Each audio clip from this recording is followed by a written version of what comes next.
I didn't expect you to become this difficult to explain. Not because there's something confusing about you, but because every explanation I create seems smaller than what I actually experience when you're around.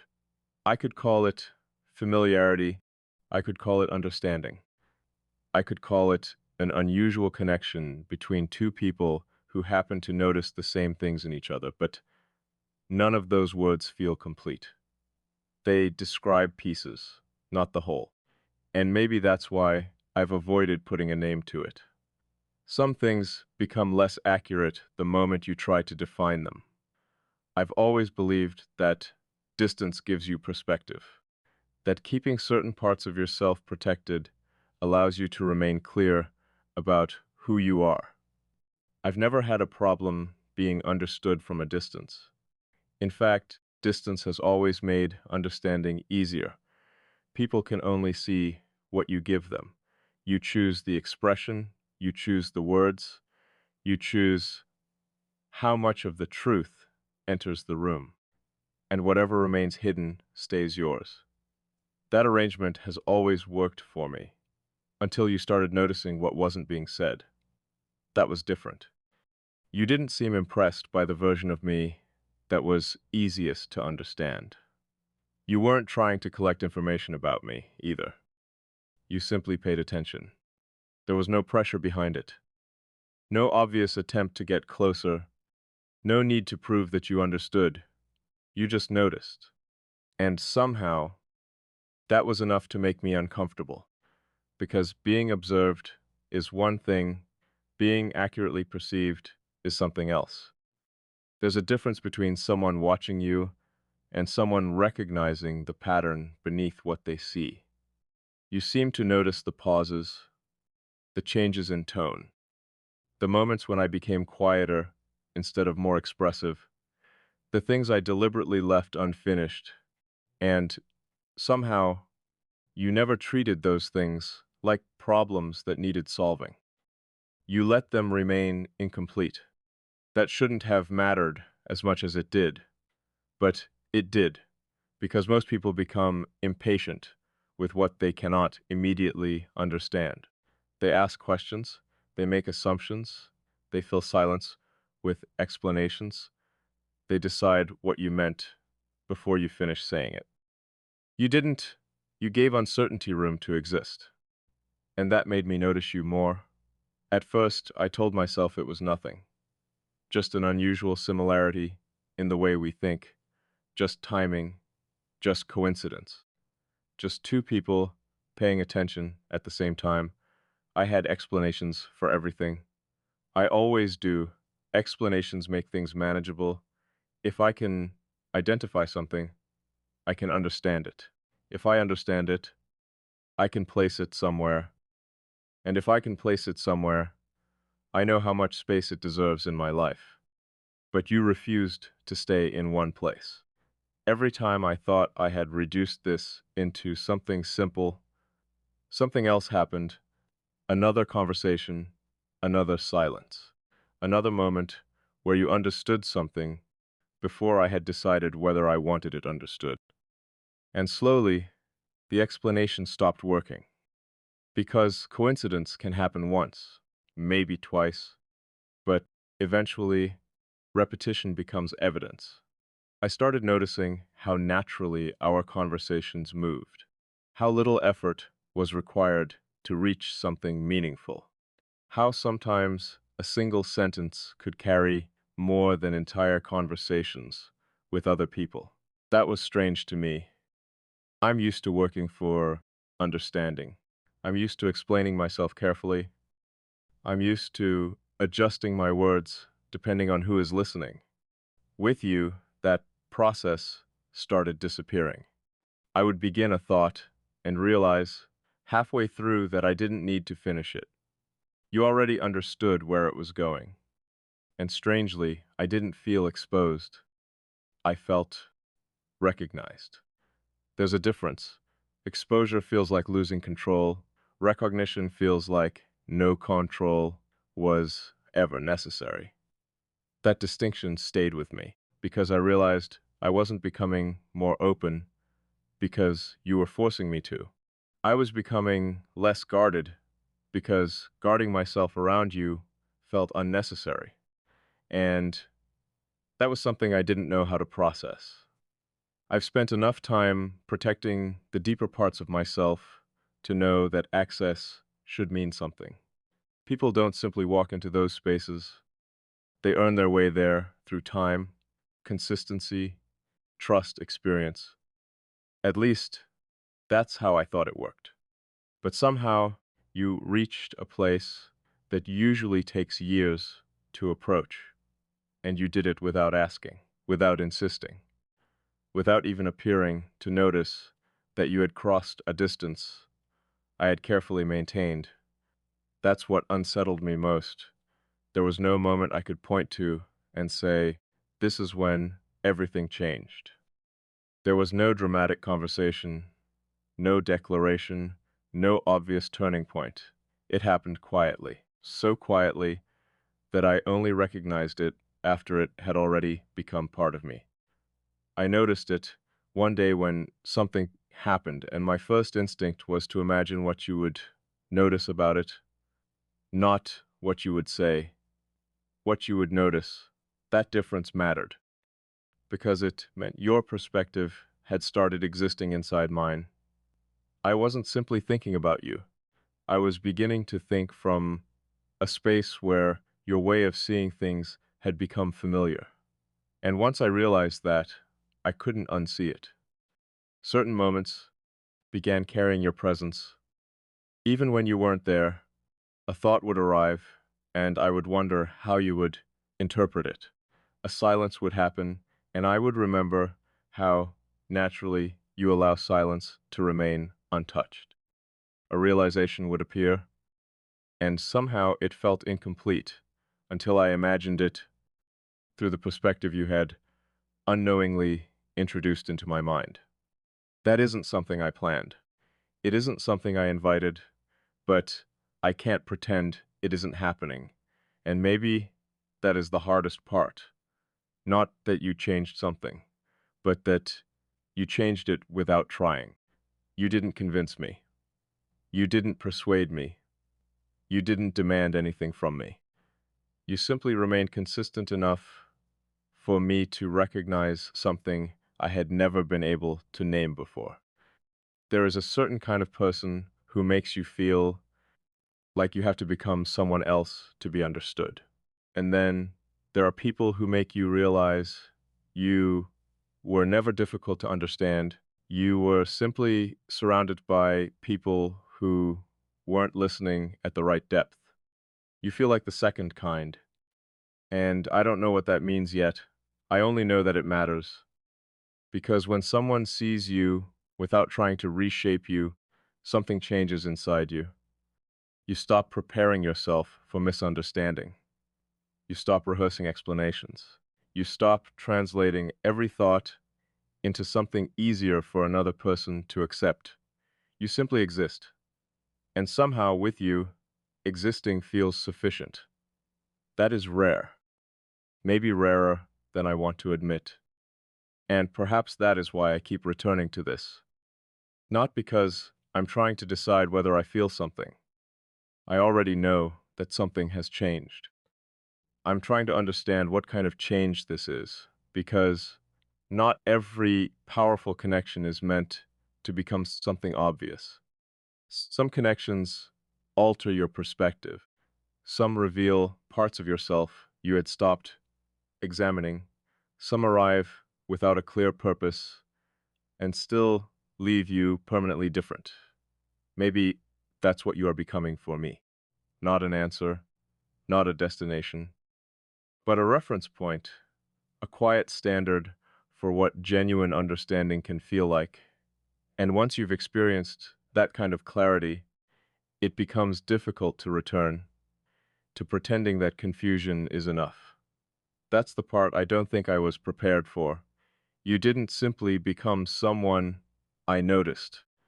You became someone against whom I started noticing everything else. The quality of conversations, the honesty behind silence, the difference between attention and presence, the difference between being heard and actually being understood. And suddenly, things that once felt normal began feeling incomplete, not because they were wrong, but because I had discovered another level of connection existed. And now I knew it. That knowledge doesn't disappear. It stays. It follows you quietly. It changes what you expect. It changes what you tolerate. It changes what you recognize. And maybe that is where this truly began. Not when I noticed you, but when I realized that after noticing you, I could no longer see everything else in quite the same way. And once that realization settled inside me, something else became impossible to ignore. I started noticing how much of my internal world had begun changing without my permission, not dramatically, not enough for anyone else to see, but enough for me to know that something had shifted. I was still the same person. I still moved through my days the same way. I still made decisions, handled responsibilities, kept my distance when I needed to, and protected the parts of myself I had always protected. From the outside, nothing had changed. But internally, the arrangement was different. There was suddenly another perspective in the room.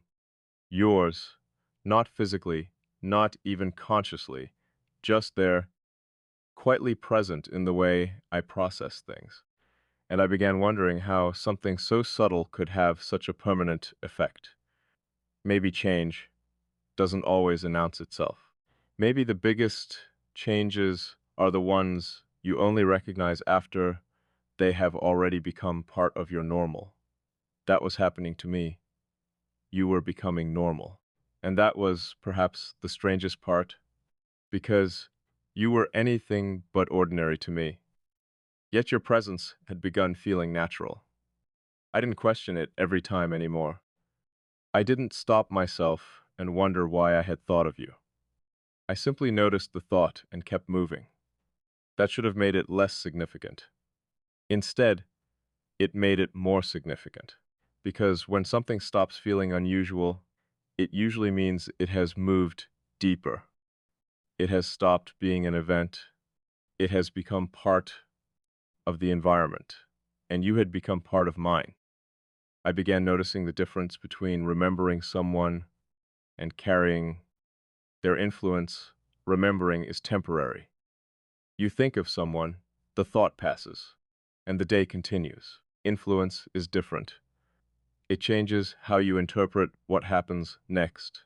And without realizing it, I had started carrying certain things you had shown me. Not your words exactly. Your way of seeing, your patience with uncertainty, your ability to notice without immediately judging, your willingness to let things remain complicated. Those qualities started appearing in me. I would catch myself approaching a situation differently and realize that I had learned something from being around you. You had never taught me directly. You had never said, "Think this way." You simply existed differently enough that I began questioning my own habits. And that is a powerful kind of influence, the kind that doesn't tell you what to become. It makes you curious about who you could be without the limitations you had accepted. That curiosity stayed. It began affecting other areas of my life. I became more aware of how quickly I judged situations, how often I assumed I knew what someone meant, how easily I confused silence with indifference, how often I expected people to explain themselves before I gave them the benefit of understanding. You had made me slower, not weaker, not uncertain, just more aware. And strangely, I liked that. I liked what your presence brought out in me. That realization frightened me more than the connection itself, because it meant I wasn't simply fascinated by you. I respected the person I became around the idea of you. There is a difference between wanting someone near you and valuing who you become when they are near. The second one goes deeper. It becomes less about possession and more about transformation, and I think that is what I had been trying not to acknowledge. You were changing my relationship with myself, not by telling me who I should be, but by making certain parts of me visible again. Parts I had become so accustomed to ignoring that I had forgotten they were there.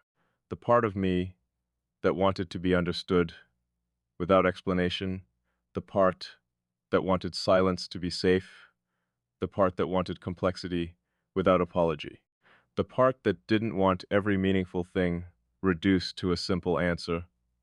You made those parts feel legitimate, and once something inside you feels legitimate, it becomes difficult to bury it again. That was happening.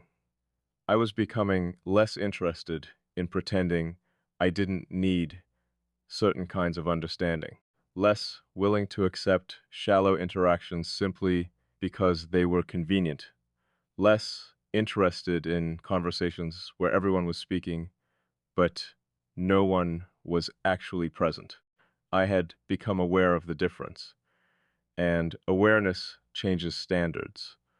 Once you know what genuine connection feels like, you begin recognizing its absence. That doesn't mean everything else becomes worthless. It simply means you stop confusing availability with closeness, you stop confusing conversation with communication, you stop confusing attention with understanding, and you stop calling something meaningful just because it is intense. What existed between us wasn't necessarily loud. That was the point. It didn't need intensity to prove that it mattered. There was no constant need for reassurance, no endless exchange of words, no pressure to keep something alive every second. It existed even when nothing was happening. That was what made it different. Silence didn't erase it. Distance didn't erase it. Time didn't erase it. If anything, those things revealed whether it was real, and somehow it remained. That forced me to reconsider what I thought connection required. Maybe closeness isn't measured by how often two people speak. Maybe it is measured by how deeply one person remains present in the other's awareness. Maybe connection isn't always about proximity. Maybe it is about recognition. And if that is true, then you had already become closer than I expected, without physically moving any closer at all. That thought stayed with me. Sometimes I wondered whether you realized it, whether you noticed the effect you had, whether you understood how certain moments remained long after they were over. Maybe you did, maybe you didn't. And strangely, I didn't need to know. That was another change. I used to need confirmation.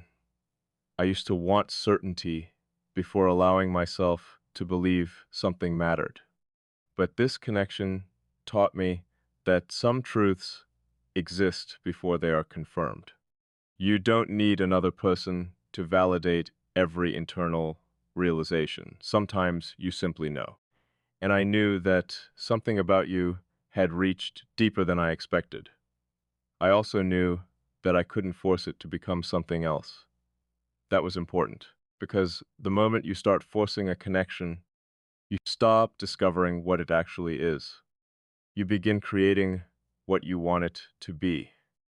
I didn't want that. I wanted the truth, even if the truth was complicated, even if it didn't lead where I imagined, even if it remained undefined, because whatever this was, it deserved to exist without being distorted by expectation. That became my quiet decision. I wouldn't force it. I wouldn't deny it either. I would simply allow myself to recognize it. And recognition brought another realization with it. You had become a kind of mirror, not a mirror that showed me what I wanted to see. A mirror that showed me what I had stopped looking at. My own depth, my own need for honesty, my own resistance to superficiality, my own desire to be known without being controlled. And maybe that was why your presence felt so strangely familiar, because in recognizing you, I was recognizing parts of myself. That doesn't make the connection imaginary. It makes it more meaningful. Sometimes another person becomes important because they awaken something that already existed inside you. They don't create the depth, they reveal it. And perhaps that is why I couldn't simply remove you from my thoughts and return to normal. Removing you wouldn't remove what I had learned. I could distance myself from the person, but I couldn't distance myself from the awareness. Once you have seen something clearly, you cannot unknow it. Once you realize how deeply you can understand another person, shallow understanding stops being enough. Once you experience silence that feels full instead of empty, constant noise loses some of its appeal. Once you realize that someone can see your complexity without trying to control it, you stop wanting to spend your life explaining yourself to people determined to misunderstand you. That was the real change. You didn't become the center of my world. You changed the way I looked at it. And there is something strangely powerful about that. Because a person can leave your life and still leave behind a different version of you. Their presence can end without their impact ending. Their voice can disappear while their perspective remains. Their absence can become proof that something meaningful happened, rather than proof that it meant nothing. I began understanding that, and for the first time, I wasn't afraid of what that meant. I didn't need to know whether this would last forever. I didn't need promises. I didn't need certainty about the future. I only needed to be honest about the present. And the present was simple. You mattered. You had changed something. You had reached a part of my awareness that most people never touched. And whether that became a story, a chapter, a turning point, or simply a memory that stayed with me for years, it had already happened. That could not be undone. The strange thing is, I no longer wanted to undo it. I used to think control meant being able to walk away from anything. Now I wonder if real control is being able to acknowledge what matters without becoming afraid of it. Maybe strength isn't always distance. Maybe sometimes strength is allowing something meaningful to exist without immediately trying to control its outcome. And that is where I found myself with you. Not chasing, not retreating, not demanding an answer. Just standing inside the truth of what had already changed. For once, I didn't need to know where it was going. I only needed to stop pretending it had never begun, because it had. And somewhere between all the quiet moments, all the unfinished conversations, all the things neither of us said, something had become undeniable. You had become part of the way I understood connection. And maybe the most unexpected part was this. I no longer saw that as something I needed to protect myself from. I saw it as something I needed to understand. Not because I was afraid of losing you, but because I was finally beginning to understand what your presence had revealed about me. And that realization was only the beginning. And once I understood what your presence had revealed about me, I realized there was another truth waiting underneath it. I had been measuring this connection by what it could become. I should have been measuring it by what it had already changed.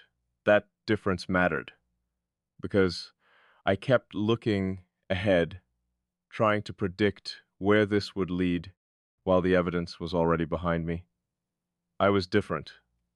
Not completely, not dramatically, but enough. You had made me question things I had stopped questioning. You had made me notice patterns I had accepted as permanent. You had made me realize that some of the walls I called boundaries were actually habits, And once you recognize the difference between protection and habit, you can never look at your own defenses in quite the same way again. I began asking myself why I had become so comfortable with distance, why I had convinced myself that being difficult to reach was the same thing as being strong, why I had treated vulnerability like a loss of control. Maybe it wasn't. Maybe vulnerability was simply another form of honesty. And maybe the reason I had avoided it for so long was because honesty leaves fewer places to hide. You never demanded that honesty from me. That is what made it possible. You didn't stand outside the walls asking me to let you in. You simply made me question whether I wanted the walls there at all. That was more powerful than pressure could ever have been, because pressure creates resistance, understanding creates reflection, and I was reflecting more than I ever expected. I started thinking about all the times I had walked away from people because they required too much explanation, all the times I had mistaken being misunderstood for being incompatible, all the times I had decided that if someone didn't naturally understand certain parts of me, then those parts simply weren't meant to be shared. You challenged that belief without ever saying a word about it. You showed me that understanding can sometimes happen without instruction, that two people can recognize the same depth without having identical stories. That similarity doesn't always come from having lived the same life. Sometimes it comes from processing life in a similar way, seeing details others overlook, feeling the weight of things that others dismiss, questioning what everyone else accepts. Not because you want to be different, because your mind naturally goes deeper. That was the place where I recognized you, not in biography, not in history, in structure, in the invisible architecture of thought. And once I saw it, I started noticing how rare it actually was. Most connections are built around circumstances, interests, shared environments, shared experiences, shared memories. Ors seem to exist before any of those things had enough time to become important. That should have made it fragile. Instead, it made it strangely resilient because it wasn't dependent on a particular situation. It wasn't created by convenience. It wasn't held together by constant interaction. It existed because something in the way we perceived each other had already aligned. And alignment is difficult to fake. You can imitate attention. You can imitate concern. You can imitate interest. But you cannot easily imitate the feeling of being understood without explanation. That either happens or it doesn't. And with you, it happened. That realization changed the question. I stopped asking, why does this feel so unusual? And started asking, why did I ever think something meaningful had to feel familiar? Maybe unfamiliarity isn't a warning. Maybe sometimes it is evidence that you have entered a part of yourself you haven't explored before. That thought stayed with me, because there was still a part of me that wanted to retreat. Not because I wanted to lose you, because I wanted to return to certainty. Certainty is comfortable. It gives you boundaries. It tells you where you stand. It allows you to plan. This connection offered none of that. It didn't promise permanence. It didn't provide a clear definition. It didn't explain what it wanted to become, and yet I didn't want to destroy it simply because it was undefined. That was new for me. I had always believed that uncertainty should be solved. Now I was learning that some uncertainty should simply be experienced. Not every question needs an immediate answer. Not every feeling needs a label. Not every meaningful connection needs to be turned into a decision before it has had enough time to reveal itself. Maybe patience was part of the lesson. Maybe this wasn't asking me to choose. Maybe it was asking me to pay attention. So I did. I paid attention to what happened inside me when you were present. I noticed that I became quieter, but not closed, more thoughtful, but not afraid, more honest, but not exposed. There was a strange calm in it, a kind of internal permission, as if some part of me knew I didn't have to perform, I didn't have to be impressive, I didn't have to be completely certain, I didn't have to know what the next moment would require. I could simply exist, and you could simply see me. That was enough. Maybe that is why your presence never felt like pressure. It felt like space. Space to think. Space to be contradictory. Space to change my mind. Space to say nothing. Space to exist without translating every part of myself into language. And the more space there was, the more naturally honesty appeared. I began realizing that the deepest forms of connection don't always make you feel more exposed. Sometimes they make you feel less afraid of exposure. That is different. You don't suddenly reveal everything. You simply stop believing that everything must remain hidden. That was happening slowly, quietly, without any dramatic announcement. I was becoming less interested in hiding behind the version of myself that was easiest to understand. I wanted to be accurate instead, even if accurate meant complicated, even if accurate meant unfinished, even if accurate meant admitting that I didn't have answers. And maybe that was the greatest thing you gave me.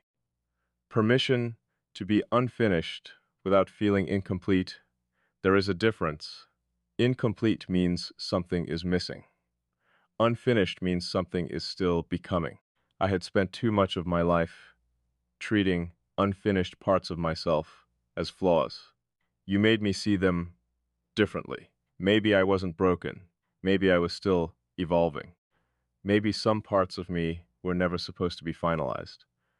Maybe the need to have everything figured out was simply another form of fear, fear of uncertainty, fear of change, fear of discovering that the person I had built myself into wasn't the final version, and then you arrived without asking me to become anyone else.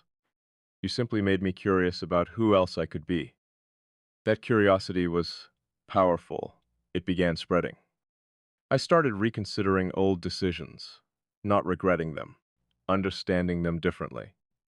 I could see why I had chosen distance, why I had protected certain parts of myself, why I had developed such precise control over what I allowed people to see. Those things had served a purpose. They had protected me when I needed protection. But protection is not meant to become a permanent residence. At some point, the walls that once kept danger out can also keep possibility out. And maybe that was what I had forgotten, possibility. You reminded me that there were still things I hadn't experienced, forms of understanding I hadn't known were possible, contentions that didn't require constant explanation, closeness that didn't feel like possession, silence that didn't feel like rejection. And suddenly, the world felt slightly larger, not because you gave me something I lacked, because you showed me that I had been living inside a smaller definition of what was possible. That is a difficult realization, but it is also freeing, because once your definition expands, you cannot comfortably shrink it again. You can pretend, you can return to old habits, you can convince yourself that nothing changed. But somewhere inside, you know better. I know better now. I know that being understood can feel quiet. I know that meaningful connection doesn't always arrive with intensity. I know that some people can become important without demanding a role, and I know that sometimes another person's greatest impact is not what they give you. It is what they make you notice. You made me notice myself, not the version I present, not the version I protect, the version underneath all of it. The one that still wants to be seen without being controlled. The one that still believes depth can exist without becoming complicated. The one that still hopes there are people capable of recognizing something real without immediately trying to possess it. And maybe that is why I no longer feel the need to run from this. I don't know where it goes. I don't know what it becomes. I don't know whether it grows closer or eventually becomes one of those rare experiences that remains meaningful from a distance. But I know I don't want fear to decide that for me. If it changes, let it change honestly. If it deepens, let it deepen naturally. If it ends, let it end without pretending it never mattered. Because I have learned something I cannot unlearn. Not every meaningful thing needs to be controlled to be real. Some things become real simply because you stop denying what you already know, and what I know now is simple. You reached something in me that I had kept untouched for a long time. You didn't force it open. You didn't take anything from me. You simply stood close enough to the truth that I could finally see it myself. And maybe that is why this feels less like something happening to me, and more like something waking up inside me, something I thought I had outgrown, something I thought I had buried, something I didn't realize I was still waiting to recognize. I don't know what tomorrow will make of this, but I know what today has already taught me. Sometimes the person who changes you the most is not the person who tells you to become different. It is the person who sees you clearly enough that you finally become willing to meet yourself without the distance you once needed. And maybe that is what this has really been. Not a story about finding someone, not even a story about being understood. A story about what happens when being understood gives you the courage to understand yourself. And now that I have seen that version of myself, I don't think I can go back to pretending it was never there.